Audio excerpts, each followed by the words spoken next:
नमस्कार दोस्तों। आज सच्चे धार्मिक अनुभव आपको एक ऐसी कहानी बताने जा रहा है जो शायद ही आपने कभी सुनी होगी। क्या आप तैयार हैं इस दिव्य यात्रा पर हमारे साथ चलने के लिए? तो चलिए एक नई कहानी की शुरुआत करते हैं। प्राचीन काल की बात है। राजा रतनिदेव अपने त्याग, परोपकार और दानशीलता के लिए प्रसिद्ध थे।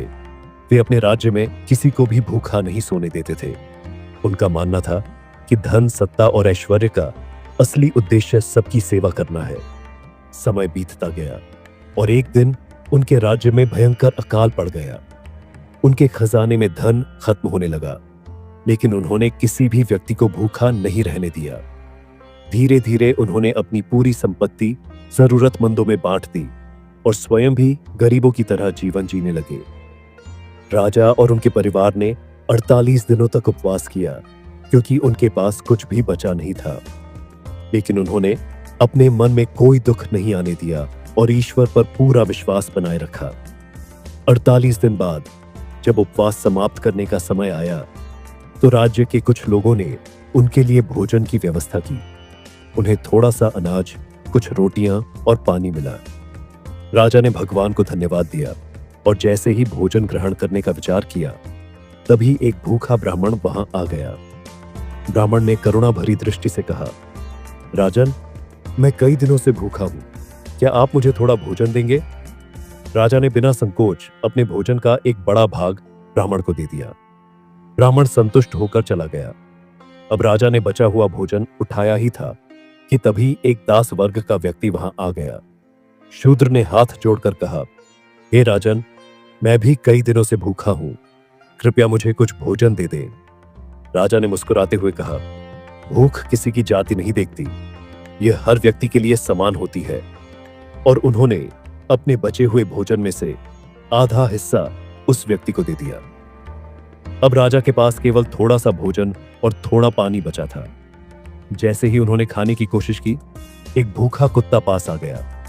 कुत्ता करुणा भरी आंखों से राजा को देखने लगा। राजा को उसकी दशा देखकर दया आ गई। उन्होंने अपने पास बचा हुआ भोजन भी उस कुत्ते को खिला दिया। अब उनके पास सिर्फ पानी बचा था। जैसे ही वे पानी पीने लगे, तभी एक प्यासा चांडाल अछूत वहां आ गया। चांडाल ने हाथ जोड़कर कहा, राजन, मैं अत्यंत प्यासा हूं, क्या आप मुझे थोड़ा पानी देंगे? राजा ने प्रेम से देखा और बिना कोई भेदभाव किए बचा हुआ सारा पानी चांडाल को दे दिया। राजा ने कहा, मैं भगवान को नहीं, बल्कि उनके बनाए हुए सभी प्राणियों में भगवान को देखता हूं। जैसे ही राजा ने अपना अंतिम अन्न और पानी दान कर दिया, देवता प्रकट हुए। इंद्र ने कहा, हे राजन, हम आपकी परीक्षा ले रहे थे। आपने स्वार्थ के बिना हर जरूरतमंद की मदद की, इसीलिए हम आपको आशीर्वाद देने आए हैं। राजा ने सिर झुका लिया और कहा, हे देवराज, मुझे कोई स्वर्ग नहीं चाहिए, मैं केवल इतना चाहता हूं कि इस संसार में कोई भी प्राणी भूखा न रहे। देवताओं ने राजा को आशीर्वाद दिया और उनके राज्य में फिर से खुशहाली लौट आई। अगर आप राजा की जगह होते तो किया आप भी वही करते जो राजा ने किया? कमेंट में जरूर बताएं। आपको ये कहानी पसंद आई हो तो लाइक और शेयर जरूर करें। और हां, अगर आप हमारे चैनल पर नए हैं तो हमारे चैनल सच्चे धार्मिक अनुभव को अभी सब्सक्राइब करें और बेल आइकन दबाएं, ताकि सबसे पहले आपको मिले अलौकिक और रहस्यमयी कहानियां। जल्द मिलेंगे एक और नई कहानी के साथ।